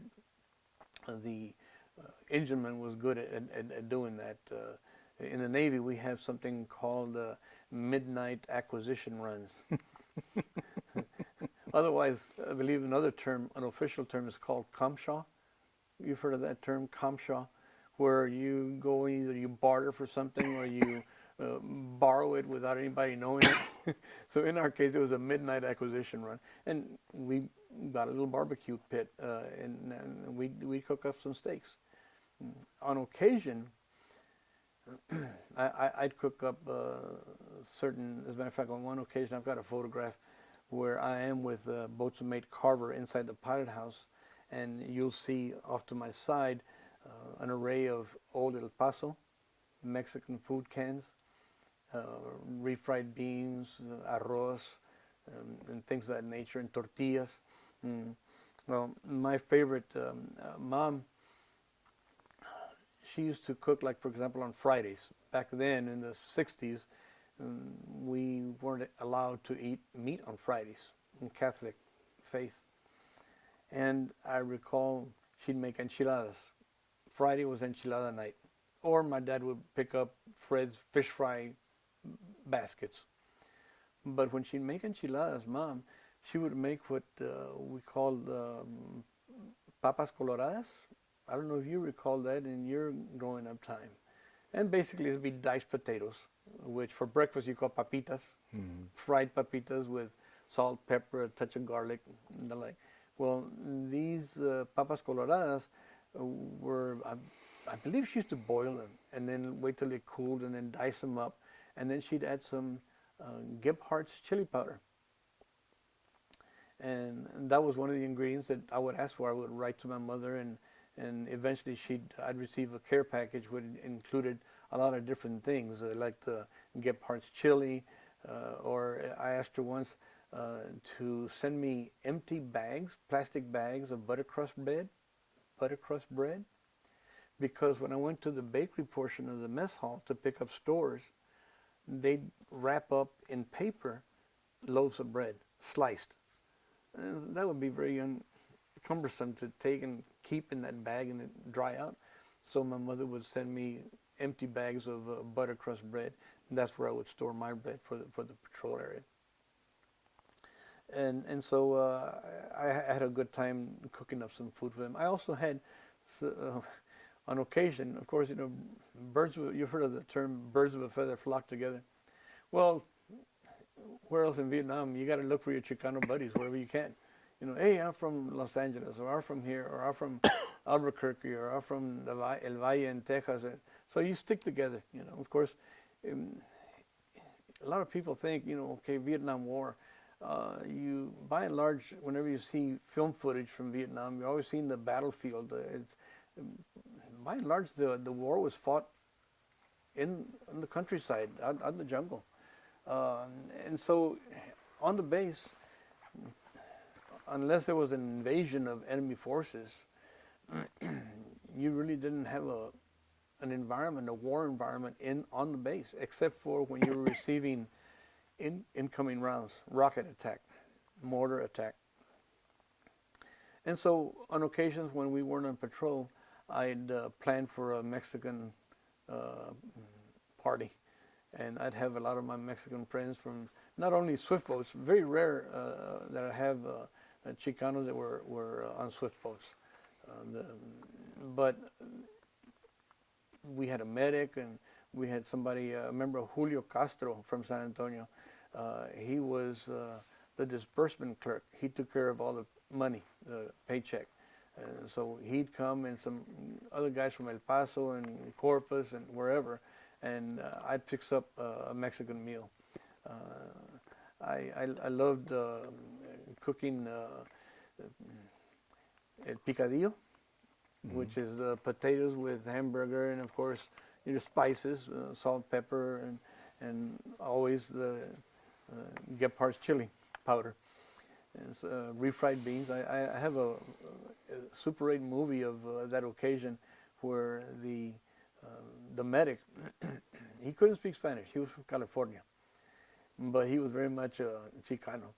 And his way of doing the refried beans, I first made the pinto beans, boiled them first, and then of course we had to mash them and add lard because we use manteca for the refried beans. And his way of mashing them was with his hands. So I got a movie film of him with his hands inside the pot just meshing the beans up. But we all laughed because one of the guys said, "Hey, it's okay, man. He's a medic. His hands should be clean." You know? But those were my adventures on cooking. We take time off and we go off and have our sandwiches or whatever. Because, again, the role of us on patrol was to stop and check transiting cargo vessels, smaller type wooden cargo vessels. And that's why they call it market time, because these vessels would go from the villages, from the fields, and take their goods to market. So that's how it came about. And a lot of times we also checked the fishermen at daylight. Like, for example, we'd been out on patrol all night, and at dawn, you could see the little lanterns coming out from each river mouth, and the fishermen from the villages going out. I'd get sad sometimes seeing some of these older Vietnamese, men, their long, strangly beards, and you could tell that they were old and their faces weathered. They're having to deal with war on their land and suffer through all the things. They'd have to deal with the Viet Cong, forcing them to do things they didn't want. There was a lot of that going on. They sometimes the honest villagers would be forced to take arms to one part of the coast to another. And if they got caught with those arms, well, that's their problem. But if they didn't do what the Viet Cong forced them to do, they had their daughter or their grandchild or something back there, and they'd kill them if they didn't carry out what they wanted. It was gruesome. It was cruel. But that was our duty. We had to check them. We never did find any, during the time I was in Vietnam, it could be boring because stopping one boat after another, it gets tiresome and routine, and you get careless sometimes. And one of the things we learn in school is never to leave our door open when we come alongside to inspect a boat, because easily they could drop, or the windows had to be closed because they could easily lob a grenade inside and destroy whatever was there and such. So you're always tense when you're in patrol, and it's amazing what used to cross through my mind. With all this armament, you almost felt invincible. That it could never happen to us. We got too much firepower here. Nobody's going to come up against us. But yet, things like this grenade, or for example, when we're in port, somebody could come and put a mine and explode and just sink our ship. As a matter of fact, the first casualty of the Vietnam War for swift boats happened on Valentine's Day, 1966. PCF-4, operating off of the base in An Thoi, in Phu Quoc Island at the southern tip of South Vietnam. They were on patrol, and the enemy, and this was at the very start of swift boat operations. PCF-3 and PCF-4 were the first ones to arrive in country, as we say, to begin their patrol and to begin our market time operations. And they fell victim to a Viet Cong planted floating enemy flag, a Viet Cong flag. And they put her in a float, I don't know, maybe 100 yards, 75 yards offshore. And it drew PCF-4 crew to that flag. It was on a flag, on a pole. And as they reached up to cut the lanyards off the flagpole, From inland, from the ground, they detonated a huge bomb, and it blew up on this side, on the starboard side of the bow. It killed 4 crewmen instantly, and only the radioman and the boat officer survived. But that was the first casualty. All in all, during the time swift boats and U.S. Navy men served on swift boats, we lost 50 swift boat sailors during the Vietnam War. Let's talk about the trawler, the capture of the trawler, Skunk Alpha. Yes, sir. As I mentioned, our mission in Operation Market Time was to bring down an enemy ship. And by that I don't mean enemy operating on the south. I'm talking about a resupply vessel coming out of North Vietnam. And on July the 11th, 1967, an aircraft unit spotted a contact. And it was a steel hull vessel, and it was heading, the odd thing about this vessel that made it suspicious, it was heading perpendicular to the shore. And in that area, there was no harbor. That made it questionable. So they radioed to Saigon, the authorities there, the headquarters for swift boats, and they ordered the USS Wilhoit, a destroyer, a radar picket ship.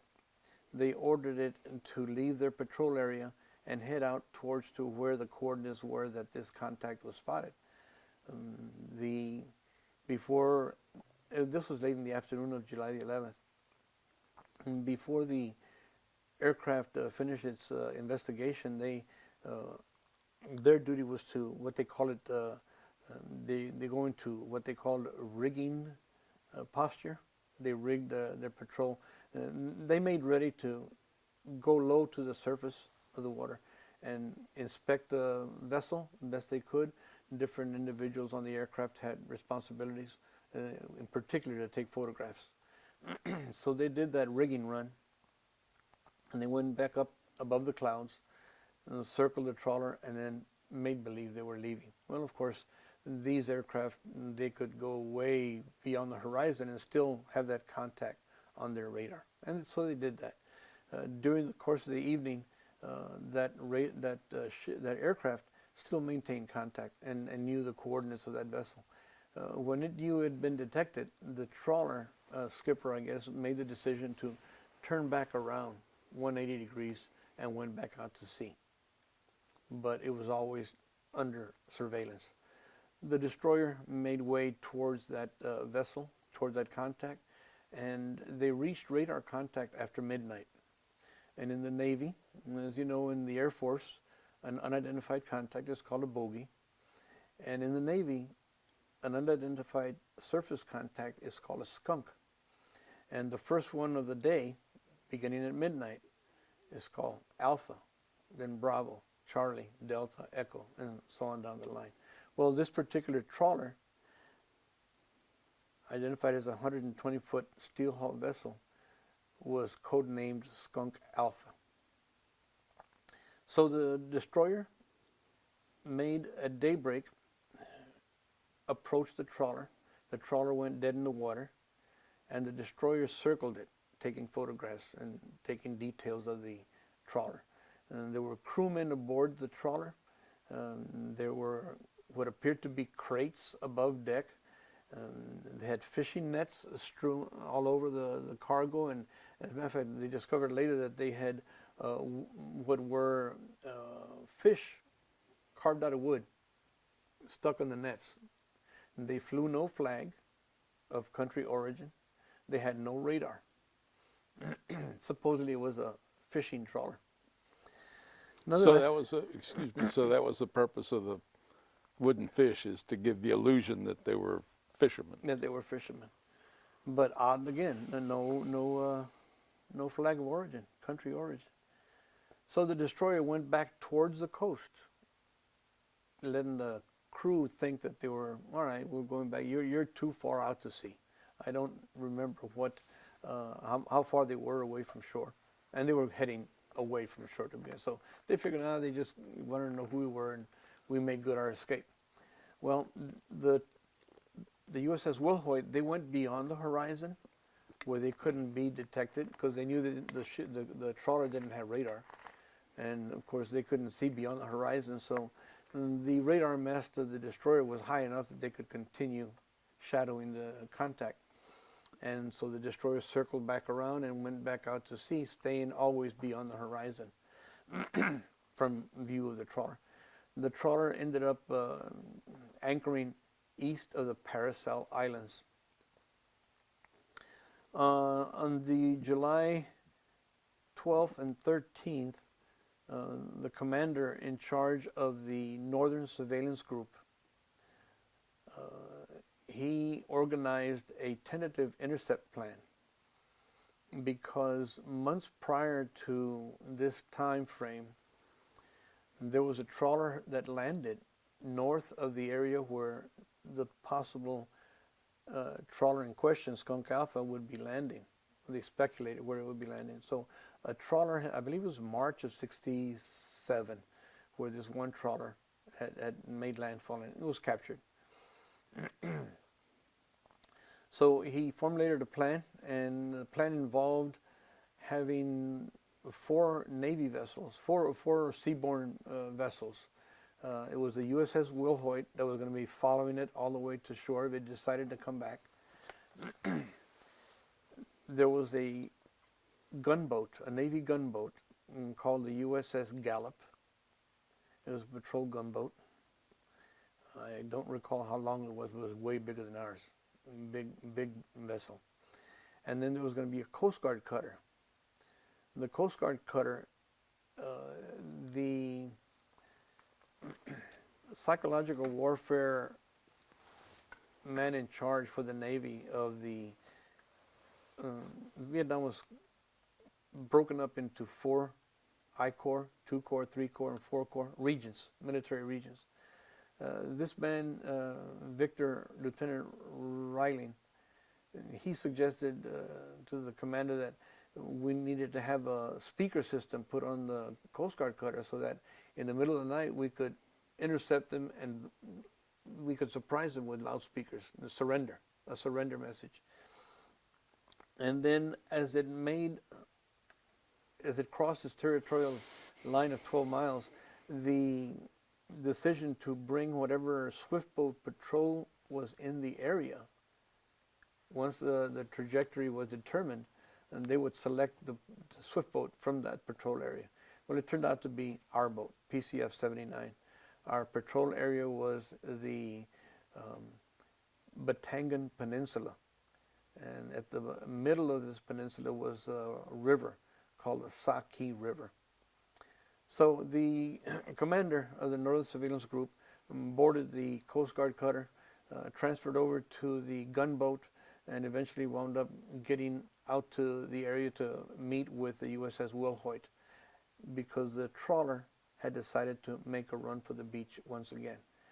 So the mission was to, once the trawler crossed the 12-mile territorial line, the order was given by the commander, who was now the on-scene commander of this particular Operation Skyhook, it was called. Gave the order, sounded the order to broadcast the stop message, to broadcast that surrender message to the trawler. So that crew must have been very surprised to hear that blast come out of the darkness. But it didn't stop. It kept going. It came into the 12-mile territorial line, heading straight toward the area of this Batangan Peninsula. And we were then given a coded message, and I converted the code, and it turned out that it was a message that gave us the position we were required to be. And basically, if you will, envision an inverted V. The tip of the V would be the trawler's progress going towards shore. And there were 2 vessels on the right side and 2 on the left. And as the trawler got closer and closer to shore, the seas got a little choppier.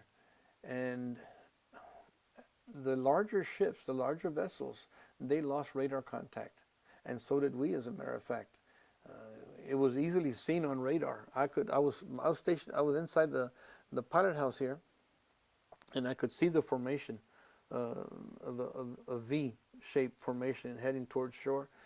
And eventually we found it. I showed Mr. Bergen where the trawler contact was, and he radioed the commander that he had a fast-moving contact heading straight towards the river mouth, and requested permission to go after it. And prior to that point, however, between the 10 and 12 mile limit, after the trawler refused to respond to the loudspeakers, we were ordered to fire warning shots across the bow. The Coast Guard cutter and our boat, which were closer to the trawler than the other larger vessels. So we fired across the trawler's bow, and again, no, we didn't receive fire from the vessel or nothing. It just kept going. And so eventually, when my boat officer reported to the commander that he had the contact on radar and he was heading fast, request permission to go get it, the skipper of the Coast Guard cutter, he told St. Drake Delta November, affirmative, that's your contact, let's go get him. And Mr. Bergen, I remember, it just gives me chills. Mr. Bergen says, Roger, I'm on my way. And shortly after that, Middleton on the Twin 50s opened up with the Twin 50s machine guns, and that's when we started receiving fire from the trawler. We were sending out red tracers, and the trawler machine gun mounts were sending the green tracers, which is typical of enemy rounds, tracer rounds. And so then eventually we were the only ones given permission to go after it. Eventually the Coast Guard cutter was given permission, and the gunboat was given permission, but we, because of our location and our size and shallow draft, we were able to get much closer than the bigger ships could. So they had to cease fire, and so we just kept firing, and that happened about 15 minutes after midnight. And within half an hour, 20 minutes, the battle was over. My boatswain mate, Bobby Don Carver, back on the pilot on the after section, him and the engineman Reinhardt, they hand loaded the mortar. First high explosive round, and they put it in trigger fire mode. You've seen movies where a mortar is elevated like this. They drop the mortar round and it fires. Well, in trigger fire mode that this mortar complex had, we were able to load the mortar in trigger fire mode and then level it off. And we were within 75 yards of the trawler exchanging gunfire. The pilot house here was just rattling. It was just shaking. The Twin 50 right above us, the machine gun, the casings, the spent casings were falling down from the gun tub into the back of the pilot house and scattered all over inside, as well as casings from the machine gun here and the fantail.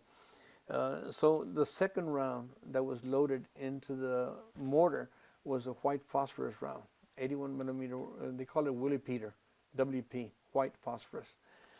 It explodes into a white ball of fire. It's very, very destructive. It's ugly. Well, as a matter of fact, we were facing towards shore this way, so the trawler was on this side of us, on our starboard side, ahead of us, and so the actual emplacement was this way. And so he leveled it, took aim, and that round hit the pilot house, the port, the left side pilot house door, and it burst into a ball of fire. And that destroyed the controls that the trawler had, because these enemy ships were like the days of the kamikaze planes. They were rigged for self-destruct. Later on we learned that this vessel, Skunk Alpha, had more than 1,200 pounds of TNT scattered around the hull. And all they needed to do is push the button or flip the switch, and they blow themselves out of the water with whoever was close enough to them as well. All in all, it was determined through an inventory that the trawler was carrying more than 90 tons of ammunition and supplies destined for the enemy. So as a result, this is something that I picked up. The trawler was taken to Chulai for unloading after it was captured, and we were given permission to walk around the trawler, and this is what I found inside the pilot house. This was a day afterwards. The commander of Naval Forces Vietnam, Admiral Kenneth Veth, he flew up from Saigon to view the captured arms. And this flag here is the flag that our swift boat was flying on the day that we captured this enemy ship.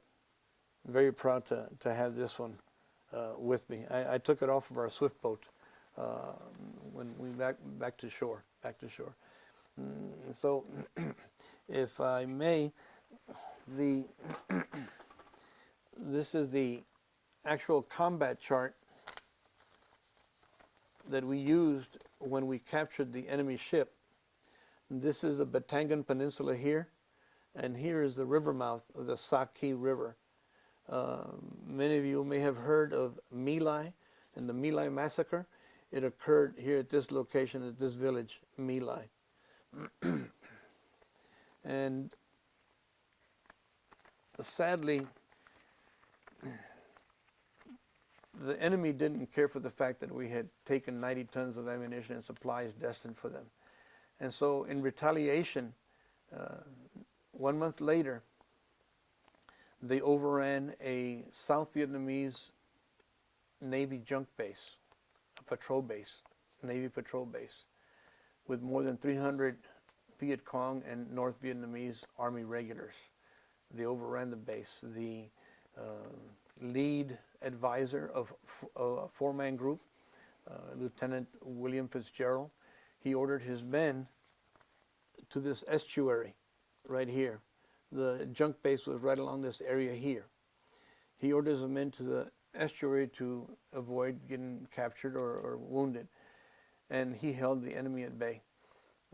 After the incident was over, his body was discovered there. They named the USS Fitzgerald a destroyer in his honor for the bravery that he did at that occasion. 90 tons of ammunition and other supplies, was that some kind of record?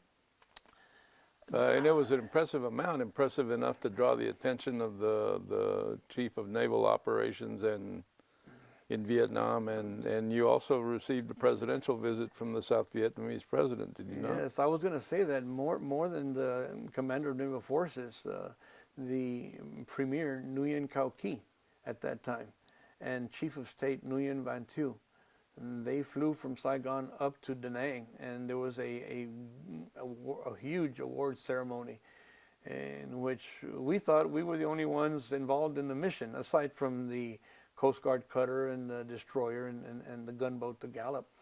But it was a huge operation of and military men. One thing I didn't mention, in addition to the U.S. forces, in this area, the Batangan area, the Korean Marines, the Blue Dragons, the Republic of Korea, ROKs they called them, they had a reputation. The Viet Cong feared them. They were brutal, friendly force.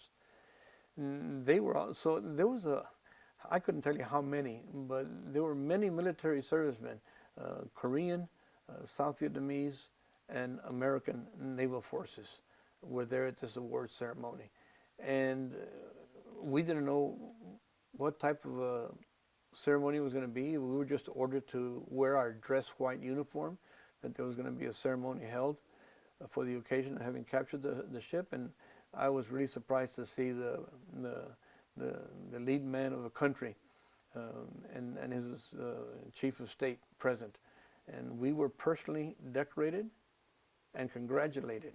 Each one of us pinned a medal, the Vietnamese Cross of Gallantry medal, for our effort in capturing this enemy ship.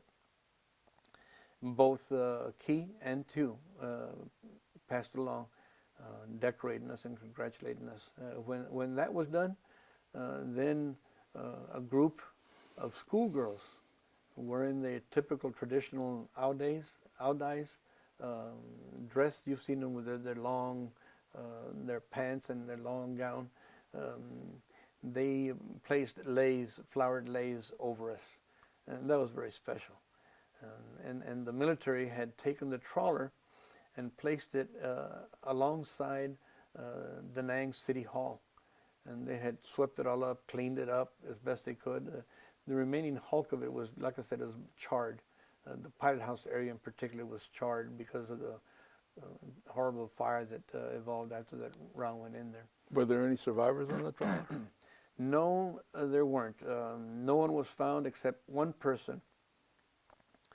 On the right side of the pilot house, there must have been an individual shooting at us with a small arm rifle. When the explosion hit the left side of the pilot house, the concussion must have slammed open, just pushed open that hatch, that door on the right side, and slammed up against that individual, and he dropped to the deck. And so they did find a charred remains of that individual there. Do you suppose he was on that boat all by himself? Oh, no. That big boat? No. What happened to the rest of them? Do you know? The Korean Marines, as I mentioned, they had been there. We had to move away from, during the action, after we had captured and it ran aground, because that mortar round that he fired forced the trawler to run aground on a sandbar right at the mouth of the river. The Korean Marines were brought in at daybreak, and they, without permission, took a lot of rifles and ammunition off the trawler. That's another story. But they found a couple of bodies on the shore in that immediate area. One story I may share with you, which is, I'm not proud to share it with you, but it is what happened. War does some strange things to you at times. When you capture an enemy ship like this, filled with 90 tons of ammunition, I mean, there's such joy. You're proud to what you've done as a crew, and when the following day at daybreak, when the trawler was being unloaded, and our crew was given permission to walk around certain areas of the trawler as crews were unloading the cargo, I had been told about the body that was found on the side of the pilot house. I found a piece of the man's skull.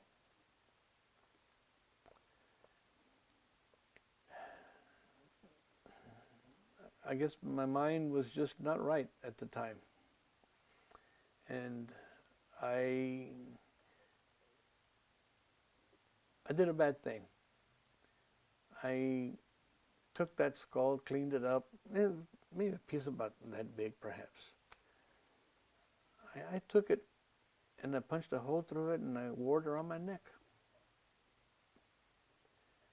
Must have been for about maybe 2 or 3 weeks.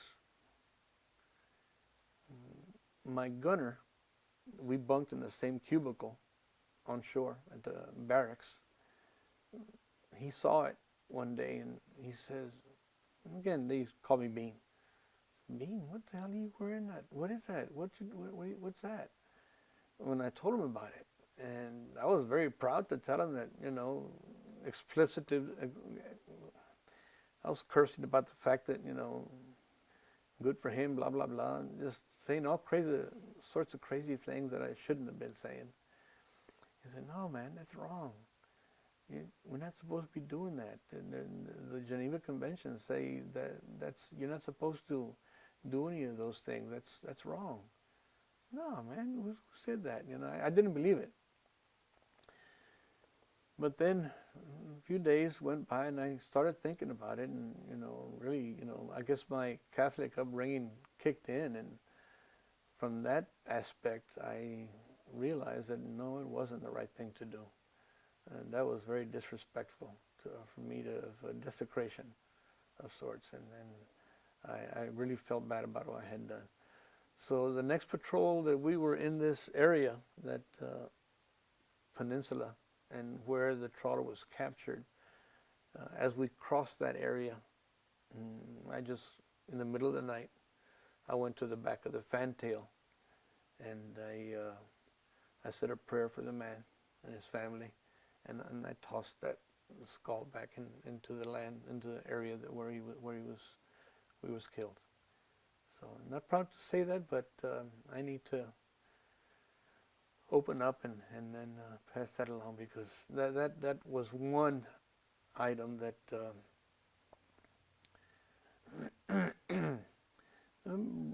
brought about my PTSD. One of the many things, one of the two things that caused me great trouble years after. If I could, do you want to talk about the death of the boats? Sure. Again, it happened. We were assigned on December the 6th, 1967.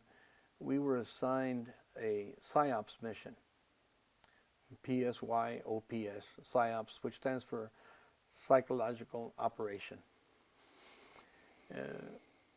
We didn't know about it. When we got ready to go on patrol, there were these Army guys, two of them, that were busy putting speakers, two sets of huge speakers, loudspeakers, on top of our cabin.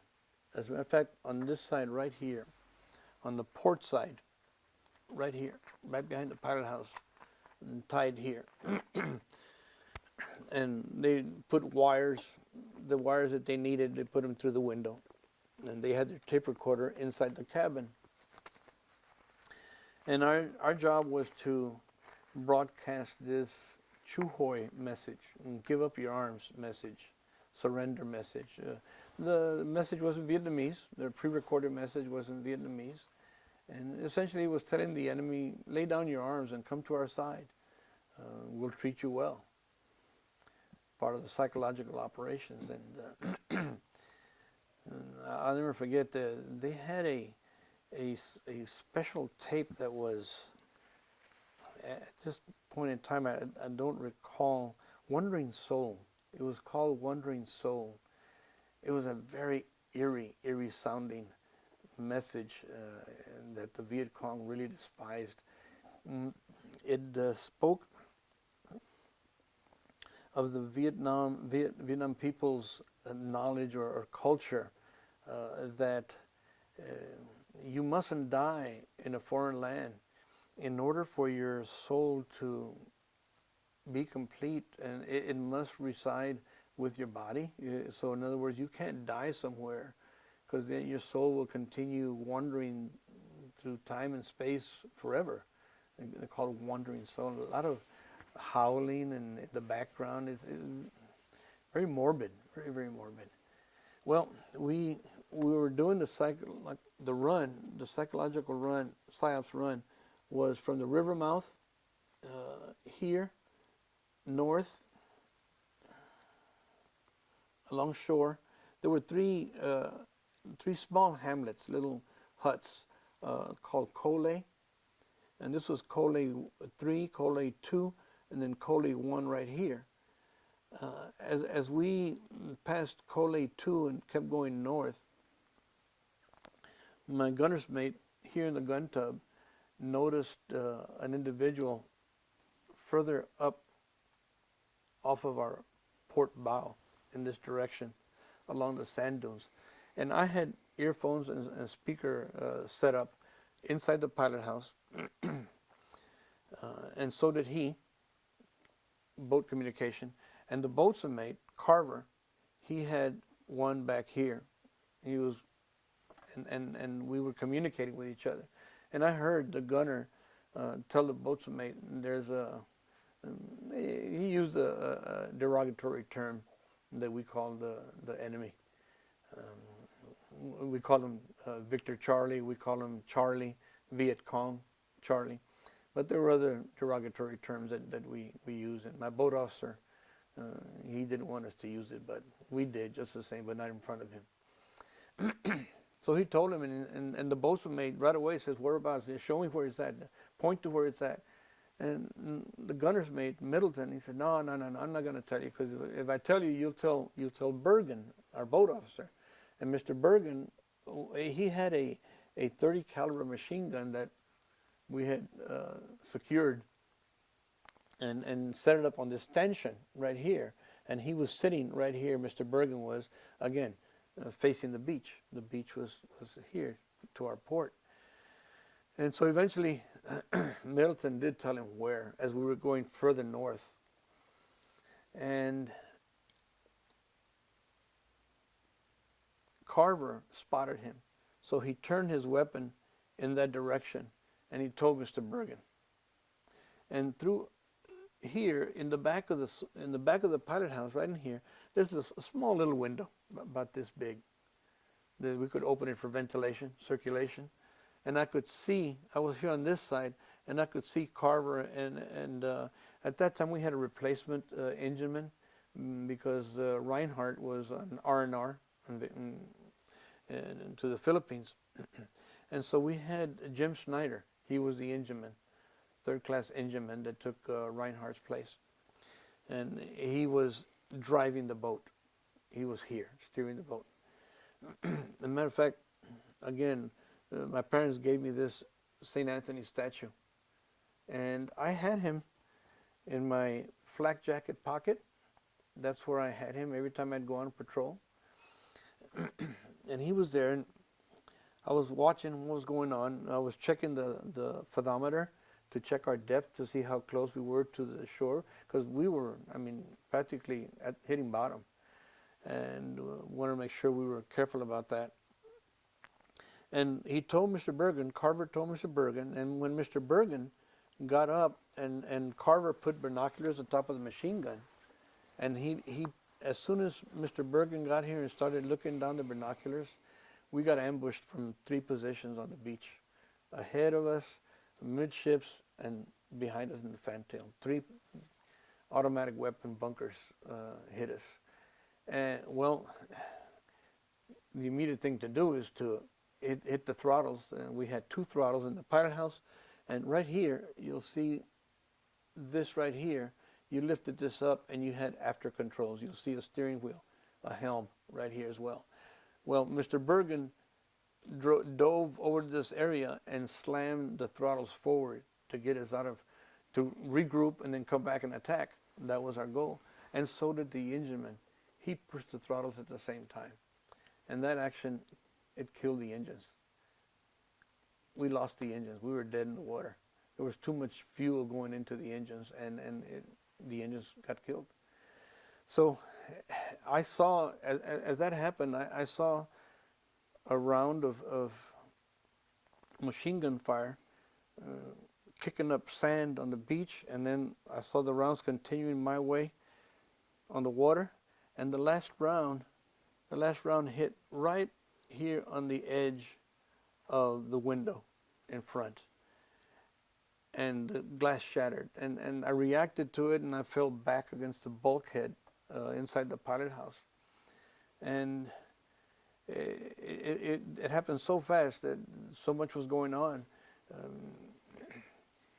I looked back to the pilot house, behind the pilot house, and the aft 50, no one was firing it.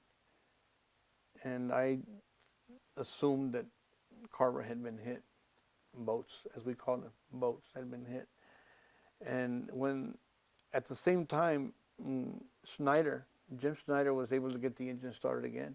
Mr. Bergen was firing from the 30 caliber machine gun there.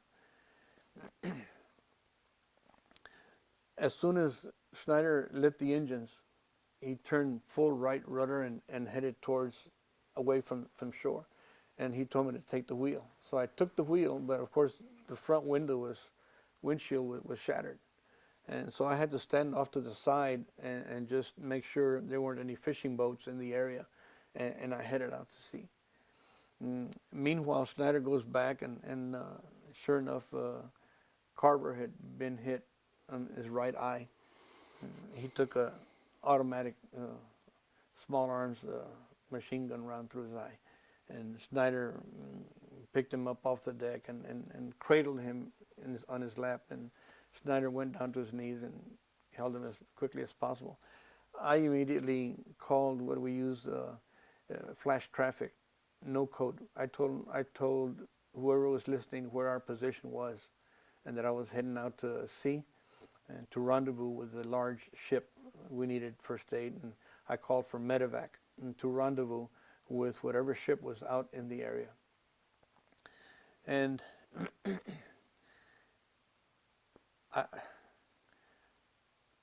talk about anger. The worst anger I've ever had,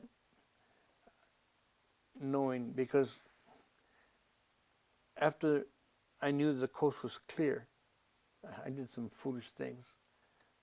I left the boat on autopilot, if you will. I just steered it in one direction, made sure there were no fishing boats up ahead or anything, and I went to the back to see what was going on. And I came up on this side right in here, and that's when I saw Carver and laying in Snyder's arms and blood everywhere. And there was machine gun casings underneath him, and it was just horrendous. And my boat officer saw me and says, "Bean, what are you doing here? Get your ass up to the pilot house, call for medevac and whatnot." So I did. I went back into the pilot house, and that's when I called for medevac and flash traffic and so on. But seeing Carver laying there, blood coming out of his head, it just enraged me to the point, I lost it. I went below decks and I got the M79 grenade launcher. I can't tell you how far away from shoreline we were, but it was instantly. And I didn't know if it would reach or not, but I took that M79 grenade launcher, got two rounds, and put one in the chamber and ran back here and fired one off towards the beach. And I was cursing in Spanish. I was just using everything I knew off the streets back in the barrio, because what they had done to our boats of Maine.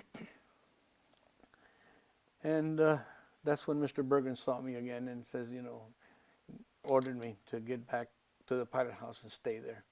And before I left, I fired another round. I felt I could have literally walked on the water to go to the shore and just kill whoever had done that to our brother, our Swift crewmate, Bobby Don Carver. And so eventually we approached. There was a huge destroyer. And to this day, I've done so much research for the book that I regret not being able to find out. We were so traumatized by the event that none of us can remember what ship it was that we came alongside the destroyer, the name or the number on the ship's hull.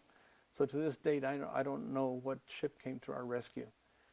I do know that the medevac helicopter out of Chula that came to assist, they hovered over the fantail of the destroyer. After the medics from the ship lowered a basket and put our crewmate on there and hoisted him up to the afterdeck of the destroyer. Is a Medal of Honor recipient from San Antonio. And gosh, at this time I can't remember what his name is. I regret that.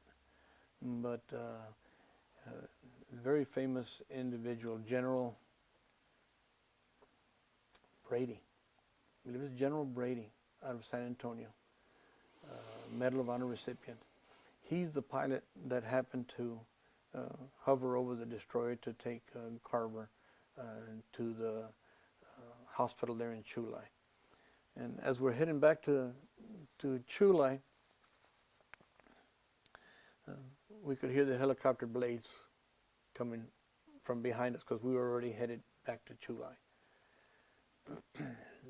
And we looked back, and the helicopter pilot was doing this to his airship, almost a sign like a "see you."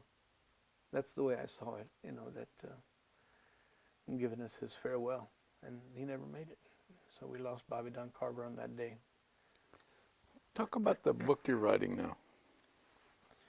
Well, this Bobby Don Carver was my nemesis, if you will. He taught me a lot of seamanship and a lot of things about the Navy, but he also harassed the hell out of me. Upper enlisted men, they always harass the junior guys. They're always doing that. And he did his share of harassing, try to kick me off the ship. And these things right here, they're called fenders. Okay, they're bumpers basically when you come alongside another boat or whatever, prevents the hull from being damaged. And as a young seaman, never been out to sea, and he'd tell me, "Bean, look over the port side and check the fender." I said, "We don't have no fenders. This is not a car. It's a boat." I said, no. What he wanted to do is for me to lean over, so he'd kick my ass over and go into the drink. They do a lot of crazy things, boatsmen especially. And one time, this funny thing, my ethnicity followed me all the way to Vietnam. Somehow, we were told that we could put our belongings in foot lockers to ship into to Vietnam. Well, whatever fits there is going. So I happen to have a portable record player, so I took my handful of Sonny and the Sunliner albums and 45 RPM records with me because I wanted to hear my Mexican music. And one time during the monsoon season when we weren't out on patrol, Mr. Bergen told the boatswain mate to make sure that I practiced my flashing light. We had a little square gadget about this size. It was black, but it had perforations like this that when you squeezed it, it closed. And then you could do like the Morse code. Well, I was practicing my Morse code inside the cabin of the swift boat, and we were in port. And the boatswain mate comes aboard. I didn't know he was coming on board. The back door and the back hatch was open, and all the boatswain could hear was Sonny the Sunliners blasting away from my record player. And racist or not, I don't know. He just thought I was disobeying his orders because he ordered me to practice flashing light and I wasn't. Well, I was, because I was listening to music but practicing my flashing light. And so because his opinion was that I disobeyed his orders, either he was going to write me up, which is when they write you up, that's a form that's filled out that you've done something wrong and you could go to court-martial or you get punished for doing. That's official, right? You've crossed the line. Well, instead of writing me up, he ordered me to go into the bilges. There's a little hatch on the deck here that the bilges are the guts of the ship, and it's filled with nothing but oil and JP5 fuel. It's a mess down there, and I was supposed to clean it up. You don't clean it up, so the only thing I could do is just take a rag and slush all that stuff around for as long as he wanted to keep me down there. And that's what I did. And I came up looking, I mean, if someone was smoking nearby, I could have caught flames real quick. I don't know what kept him from just cracking up and laughing because I looked horrendous. I was drenched with fuel and sweat. And I hightailed it up to the officer country, as we called it, where the officers had their quarters. And Mr. Bergen broke out laughing when he saw me. And so that ended eventually, and he didn't apologize for what I did. But that was one of the things that, again, I'll never forgive him for having done that. However, I mentioned, and by the way, this is Bobby Don Carver, right here. I'll put it here, see if I can rest it from shaking. That's Bobby Don Carver. And he's holding a weapon taken off of the trawler. And you'll see some of his tattoos, and you'll see the flower lay I mentioned a minute ago. We had a memorial service that was done in his memory at the Chapel by the Sea in Chulai. Days later. Matter of fact, It's December the 9th, 1967, is where we had a memorial service for him. And as I mentioned before, he's the one who gave me the moniker Bean. And I enjoy hearing that name. I enjoy being called Bean by my friends. And some in today's time, political correctness, they've stopped calling me Bean. And I try to encourage them to do that, because when I hear that name, it always brings back memory of our fallen crewmate. And it's because of him that I've decided to write the book. And this happened, believe it or not, 40 years ago. I was in Greece on vacation. At that time, my wife's grandmother paid for our trip to Greece, and I already had 3 children, Odessa, Angela, and Anthony. And I was sitting on the beach with my son Anthony and looking out to sea in the Aegean Sea. It was an island called Limnos where we were at. Beautiful, beautiful sight. But a fishing boat came to my view, and it resembled the fishing boats in Vietnam. And of course, like many Vietnam vets, there's many things that are triggers that cause flashbacks, and such as the helicopter blades. That's very common to most Vietnam vets. And to me, it was the smell of diesel engines. Whenever I'm behind a diesel truck and I smell the fumes, because our swift boat had the diesel engines, and off the fantail, we could just smell that, and that takes us back, aside from the rumbling of the engines. But in this case, the fishing boat, immediately took me back, and I started thinking about what had been happening in the past several months prior to our trip there. When I came back from Vietnam, I felt that I was fortunate not to have been wounded physically. I didn't realize that I had what we call those demons inside of you that came back with you. And the demons based on maybe the tragic death of our boatswain mate.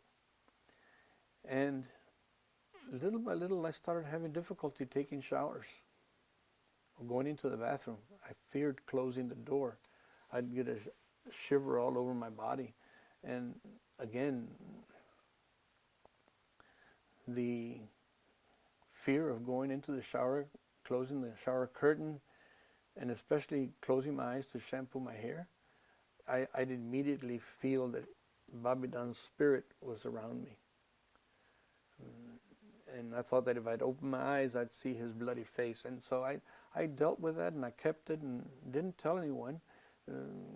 And then those incidents always made me reflect on not the night of his death, but the following night. Because the night of his death, we essentially just drank ourselves to sleep. We were so traumatized by his death. The following night, as I attempted to sleep, I awoke. I clearly remember I awoke to feel a cold pressure on my chest. I felt his presence on top of me, and I couldn't move. Many can say, well, that had to have been a nightmare, and you sense that, you've had many nightmares where you sense that you're seeing something horrific, but I felt that cold presence on him and on me. And so I started thinking of those things when I was on the beach and I saw that fishing boat, and I wondered what's going on. Why am I having these things? And of course, back in those days, we, us vets, didn't share our fears and our stories with each other, much less with family or acquaintances at work. You just didn't do that. And I thought then, as I looked at that fishing boat, I thought, well, maybe all these things are happening because he wants me. He really is contacting me. He wants me to share our story, our swiftboat story, and talk about the bravery of these swiftboat sailors. Not only what we went through, but other situations where Navy shipmates, swiftmates, went through hell. You see today's movies, stories, a lot of focus is on the ground troops. So well deserved, so well deserved. However, very little is written about the Navy's involvement and contribution in that war. More than that, I started thinking, well, maybe he wants me to tell a story so that it reaches his family, his sons, and future generations, that through his action on the mortar that night of the trawler, he himself brought down an enemy ship filled with more than 90 tons of ammunition and supplies.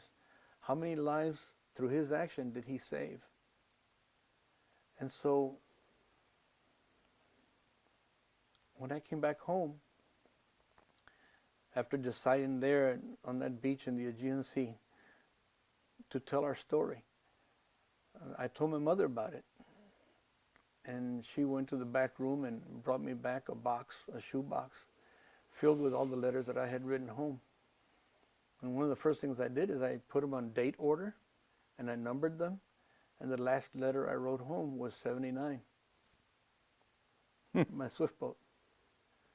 I used the Freedom of Information Act, and I asked for permission to contact various players, various people. One night, I received a phone call, and the man says, "Is this Raul Herrera?" And I said, "Yes." "And who is this?" It says, "This is Admiral Veth calling from California. The commander of naval forces in Vietnam. He was one of the people that I wanted to contact to help me with this book that I planned to write." It says, "I understand you're trying to tell the swift boat story. I'd be glad to help with all the information I have in my files." So that and many other things have really pushed me along to get to the point where I'm at after 40 years. Many things have interfered with the progress after 40 years, research, other personal things that I won't get into at this time. But I also served for a number of years as a director on the board of the Swiftboat Sailors Association, a national organization. And the last 5-6 years I served as president. So those things are very time consuming, and so those things that have held me back. But now, finally, thank God, the book is finished, the manuscript is finished, and it's in the hands of my agent, and I'm just waiting to get that publisher in New York to give the okay to proceed. Wish I had better news at this time, but I'm hoping that whatever publisher accepts my work will keep the title Skunk Alpha in memory of Bobby Don Carver and the swiftboat sailors that served in this war of Vietnam. One final question. Yes, sir. If you were to summarize how, in a very short declaration of how that war and those experiences affected your life today, what would that be? What would you say to your son or your other children? What about that? What about that war made you what you are today? The biggest is the value of life, the respect for life. Perhaps reflecting on that man that I abused his remains. Perhaps